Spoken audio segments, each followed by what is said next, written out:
दोस्तों, ये कहानी है हिम्मत की, हौसले की, डटकर मुसीबतों का सामना करने की, जो हमें सिखा जाती है कि जिंदगी में परिस्थितियाँ कैसी भी हो, हमें हार नहीं माननी चाहिए और मुसीबतों से लड़कर हमें आगे बढ़ना चाहिए। तो चलिए शुरू करते हैं आज के इस कहानी को। ये कहानी है 20 साल पहले की, जहाँ लोग पत्थरों से हथियार बनाया करते थे और शिकार कर कर अपना गुजारा किया करते थे। अब हमें कुछ हंटर्स को दिखाया जाता है जो कि जंगली भैंसों का शिकार करने के लिए आए होते हैं, क्योंकि विंटर का मौसम आने वाला था और उन्हें खाना इकट्ठा करना था। अब हम उनके मुखिया ताऊ को देखते हैं, जो अपने लोगों से शिकार पर हमला करने के लिए कहता है। अब अपने ऊपर हमला होता हुआ देख वो भैंसे भी इनके ऊपर हमला कर देती है और फिर उन जानवरों को अपनी ओर आता देख वो सभी अपने भाले उनकी ओर फेंकते हैं, जिस वजह से वो सभी भैंसे अपनी दिशा बदल लेती है और एक एक करके खाई में गिरने लगते हैं। अब ये देख उन भैंसों का मुखिया इन हंटर्स के ऊपर हमला कर देता है और वो ताऊ के बेटे केड़ा के पीछे पड़ जाता है और उसे अपने सिंग में फंसा कर खाई की ओर जाने लगता है। अब ये देख ताऊ एक भाला लेकर उसके ऊपर हमला करता है, लेकिन उसका कोई भी फायदा नहीं होता और वो केड़ा को खाई में फेंक देता है। अब कहानी फ्लैशबैक में चली जाती है, जहाँ पर ताऊ अपने युवाओं को शिकार कैसे किया जाता है इसके बारे में बता रहा होता है, जिसके बाद उन्हें पत्थरों से औजार बनाने के लिए कहा जाता है, जिनमें 2 लड़कों को सिलेक्ट किया जाता है, जिनमें से एक ताऊ का बेटा केड़ा भी होता है। अब उनकी सहन शक्ति का इम्तिहान होता है, जिनमें उन्हें खूब पीटा जाता है, जिसके बाद वो दोनों पास हो जाते हैं और ताऊ को अपने बेटे पर काफी फक्र होता है। अब अगले दिन वो अपने माँ से मिलकर शिकार पर चले जाते हैं और थोड़ी देर आगे जाने के बाद उन्हें एक और कबीले की टोली मिलती है, जो कि ताऊ के दोस्त होते हैं। अब वो सभी एक साथ शिकार पर चले जाते हैं, जहाँ पर वो सफर के दौरान एक जंगली सुअर का शिकार करते हैं और ताऊ अपने बेटे की हिम्मत को परखने के लिए उससे उस सुअर को मारने के लिए कहता है, लेकिन केड़ा उसकी आंखों में देखकर उसे मार नहीं पाता, जिस वजह से ताऊ अपने बेटे पर भड़क जाता है और उसे कहता है कि बेटा आखिर में वही जिंदा रहता है जो ताकतवर होता है, और इतना कहकर वो उस सुअर को मार देता है। अब रात में वो सब अपना खाना खा रहे होते हैं कि तभी एक शेर आकर उनमें से एक लड़के को उठाकर लेकर जाता है और उसे मार देता है, जिस वजह से केड़ा और बाकी के सब काफी घबरा जाते हैं और फिर अगली सुबह वो उस लड़के को श्रद्धांजलि देकर वहाँ से निकल जाते हैं। अब वो सभी वहाँ पर पहुँच जाते हैं, जहाँ पर हमने मूवी का फर्स्ट सीन देखा था, जहाँ पर केड़ा हमें खाई में गिरता हुआ दिखाई देता है, जिस वजह से ताऊ और बाकी के सब घबराते हुए उस चट्टान की ओर भागने लगते हैं, जहाँ पर उन्हें केड़ा एक चट्टान से लटका दिखाई देता है। ताऊ अपने बेटे से हिम्मत न हारने के लिए कहता है, लेकिन तभी वो चट्टान टूट जाती है, जिस वजह से केड़ा चट्टान के आधे रास्ते पर गिरकर रुक जाता है। अब ये देख ताऊ अपने बेटे को बचाने के लिए नीचे जाने की कोशिश करता है, लेकिन बाकी के लोग उसे नीचे जाने नहीं देते, क्योंकि वो चट्टान एकदम सीधी थी। और तभी उनका एक आदमी ताऊ से कहता है कि तुम हमारे मुखिया हो और हमें घर पर सुरक्षित ले जाने की तुम्हारी जिम्मेदारी है। और फिर ताऊ अपनी जिम्मेदारी और हालात से बेबस होकर अपने बेटे को इस उम्मीद में आवाज लगाने लगता है कि केड़ा भी उसे आवाज लगाएगा, लेकिन नीचे से केड़ा का उन्हें कोई भी रिस्पांस नहीं मिलता। और फिर अगली सुबह वो अपने बेटे को मरा हुआ समझकर उसे श्रद्धांजलि देकर वहाँ से चले जाते हैं। अब हम केड़ा को देखते हैं, जिसे एक पक्षी नोचने लगता है, लेकिन तभी केड़ा की आंख खुल जाती है और वो उसे नीचे फेंक देता है और घबराया हुआ केड़ा अपने पिता को आवाज लगाने लगता है, लेकिन अब आखिर में कोई भी रास्ता न होने की वजह से वो उस चट्टान से नीचे उतरने की कोशिश करता है, लेकिन चट्टान सीधी होने की वजह से वो नीचे नहीं उतर पाता और वो वहीं पर ही लटक जाता है।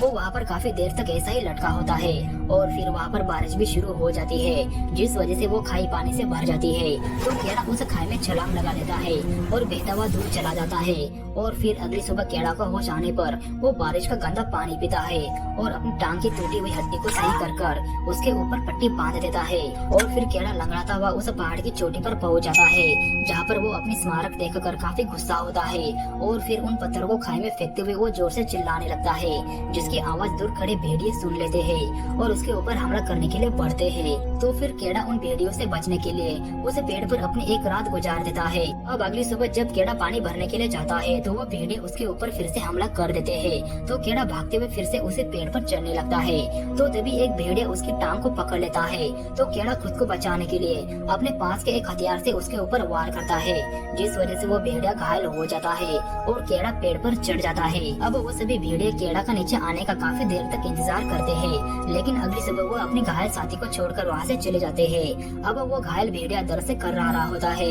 तो केड़ा उसे दर्द से मुक्त करने के लिए उसे मारने के लिए जाता है, लेकिन तभी उन दोनों की नजरें एक दूसरे से मिलती है, जिस वजह से केड़ा उसे मार नहीं पाता तो केड़ा अपने भाले की रस्सी खोलकर उसके मुंह को बांध देता है और उसे अपने साथ लेकर चल देता है। अब काफी देर तक चलने के बाद वो दोनों एक गुफा तक पहुंच जाते हैं, जहाँ पर वो दोनों अपनी रात गुजारते हैं। और अगली सुबह केड़ा अपने घाव पर जड़ी बूटियां लगाता है और पानी पीने लगता है, लेकिन तभी उसका ध्यान सामने बैठे भेड़िए पर जाता है, जो अपने मुंह की रस्सियां खोलने लगता है, जिससे केड़ा समझ जाता है कि उसे भी प्यास लगी है। तो केड़ा डरते हुए उसे भी पानी देता है और इसी तरह इन दोनों की दोस्ती शुरू हो जाती है और बाद में वो उसके जख्मों पर जड़ी बूटियां भी लगाता है। अब केड़ा को भूख लगने की वजह से वो एक खरगोश का शिकार करता है और उसे खाने लगता है और फिर केड़ा को खाता हुआ देखो भेड़िया भी ललचा जाता है, लेकिन उस भेड़िए पर अपना प्रभाव डालने के लिए वो खुद पहला निवाला खाता है, जिसके बाद वो उसे भी खाने के लिए देता है।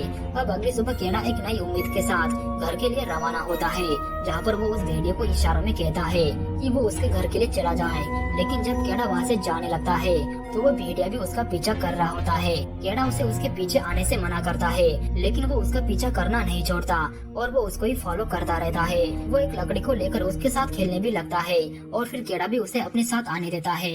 अब थोड़ी देर आगे जाने के बाद उन्हें एक जंगली सुअर का बच्चा दिखाई देता है, तो वो भेड़िया अपनी रणनीति से उसे केड़ा के पास लेकर आता है, लेकिन केड़ा उसे मार नहीं पाता, जिस वजह से उन्हें रात में भूखा ही सोना पड़ता है।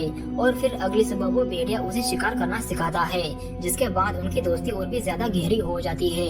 अब ऐसे ही कई दिन बीत जाते हैं और वो भेड़िया उसे एक मछली पकड़ कर देता है, जिसे देखकर वो काफी खुश होता है। अब वो दोनों फिर से अपने सफर के लिए निकल जाते हैं, जहाँ पर केड़ा उस भेड़िए को अल्फा का नाम देता है। और फिर विंटर का मौसम भी आ जाता है, जहाँ पर केड़ा अब काफी बहादुर हो चुका है। वो दोनों मिलकर एक सुअर का शिकार करते हैं, जिसे वो रात में खाने लगते हैं। लेकिन तभी उनके सामने एक भेड़िया आ जाता है, जिसे खतरा समझकर केड़ा हथियार उठा लेता है। लेकिन हमें बाद में समझ आता है कि वो भेड़िया अल्फा का ही साथी होता है, जो उसे लेने के लिए आया होता है। अल्फा केड़ा की तरफ ऐसा देखता है कि जैसे वो जाने की परमिशन मांग रहा हो, तो केड़ा भी उसे अपने परिवार में जाने के लिए कह देता है और अल्फा वहाँ से चला जाता है। और फिर केड़ा भी बर्फीली तूफानों से अगली सुबह अपनी मंजिल की ओर निकल जाता है, जहाँ कुछ देर चलने के बाद उसे एक भेड़ियों का झुंड नजर आता है, जिनमें से उसे अल्फा भी दिखाई देता है। वो काफी खुश होता है और अपने दोस्त की ओर भागने लगता है, लेकिन जब भागते वक्त वहाँ की बर्फ टूट जाती है, जिस वजह से केड़ा नीचे पानी में गिर जाता है। तो तभी अल्फा भी उसे देख लेता है और उसे बचाने के लिए उसकी ओर आता है। वो बर्फ को तोड़ने की काफी कोशिश करता है, लेकिन वो बर्फ को नहीं तोड़ पाता। लेकिन केड़ा के पास एक हथियार होता है, जिसके जरिए वो उस बर्फ को तोड़ देता है और फिर वो अल्फा की मदद से बाहर आता है। अब ठंड से बचने के लिए वो अपने सारे कपड़े उतार देता है और आग लगाकर वो अल्फा के साथ वहीं पर ही सो जाता है। और फिर अगली सुबह वो अपनी मंजिल की ओर निकल जाते हैं, जहाँ रास्ते में उन्हें एक आदमी दिखाई देता है, जो बर्फ से जमकर मर गया रहता है। केड़ा उसके पास से तीर कमान ले लेता है और आगे बढ़ जाता है, जहाँ उनका सामना बर्फीली तूफान और लकड़बग्घों से होता है। वो दोनों बचने के लिए एक गुफा के अंदर चले जाते हैं, जहाँ पर उनका सामना एक शेर से होता है। वो शेर केड़ा के ऊपर हमला करने के लिए जाता है, लेकिन अल्फा बीच में आ जाता है और उसके साथ काफी संघर्ष करता है और केड़ा अपने तीर से उस शेर को मार देता है। लेकिन इस लड़ाई में अल्फा काफी घायल हो जाता है, तो अल्फा की अपनी प्रति वफादारी देख वो उसका काफी ख्याल रखता है और उसे अपने साथ पूरी जिंदगी रखने का वादा करता है। अब अगली सुबह वो अपनी मंजिल की ओर चले जाते हैं, जहाँ आगे उन्हें अपने पूर्वजों की स्मारक दिखाई देती है, जिससे केड़ा समझ जाता है कि वो सही रास्ते पर जा रहे हैं। वो बर्फीली तूफानों से आगे जाने लगते हैं, लेकिन इस भयानक मौसम में अल्फा की हिम्मत जवाब दे देती है, तो केड़ा उसे अपने बगल में उठाकर आगे चल देता है। अब तूफान काफी बढ़ चुका था और केड़ा भूखा प्यासा आगे बढ़ रहा था, जिस वजह से केड़ा की भी हिम्मत जवाब दे देती है और वो अल्फा को नीचे रख कर वहीं पर ही सो जाता है। अब उसे उसके माता पिता के सपने आने लगते हैं, जिस वजह से वो हिम्मत कर उठ जाता है और अपनी पूरी ताकत लगाकर अल्फा को अपने साथ लेकर एक बार फिर से अपनी मंजिल की ओर निकल जाता है, जहाँ कुछ देर आगे चलकर उसे उसका कबीला दिखाई देता है, जिसे देखकर वो काफी खुश होता है। वो जल्दी से अपने कबीले पर आता है, जहाँ ताऊ अपने बेटे को जिंदा देखकर काफी खुश होता है। केड़ा अपने पिता से पूछता है कि क्या उसने साबित कर दिखाया, जिसे सुनकर ताऊ रोने लगता है और उसे अपने सीने से लगा लेता है। केड़ा अपने पिता से कहता है कि वो अल्फा को भी बचा ले। अब कबीले के लोग उन दोनों का इलाज करने लगते हैं, जहाँ पर हमें पता चलता है कि अल्फा एक मादा है जिसने अभी बच्चे को जन्म दिया है। यहाँ पर केड़ा काफी हैरान होता है, क्योंकि वो अल्फा को अभी तक नरी समझता आ रहा था। अब यहाँ पर केड़ा की नजरों में अल्फा के लिए इज्जत और भी ज्यादा बढ़ जाती है, जिसके कुछ दिनों बाद वो दोनों साथ में बैठे होते हैं, जहाँ पर अल्फा के बच्चे भी खेल रहे होते हैं। ये एक नए दौर की शुरुआत होती है, जहाँ पर इंसानों ने जानवरों के साथ दोस्ती करना शुरू कर दी है और अंत में हमें दिखाया जाता है कि इंसान और भेड़िए दोनों मिलकर शिकार करने के लिए जा रहे होते हैं। और इसी के साथ ही ये मूवी यहीं पर खत्म हो जाती है। दोस्तों, अगर आपको वीडियो पसंद आया हो तो लाइक और चैनल को सब्सक्राइब भी जरूर कर लेना। मिलते हैं नेक्स्ट वीडियो में।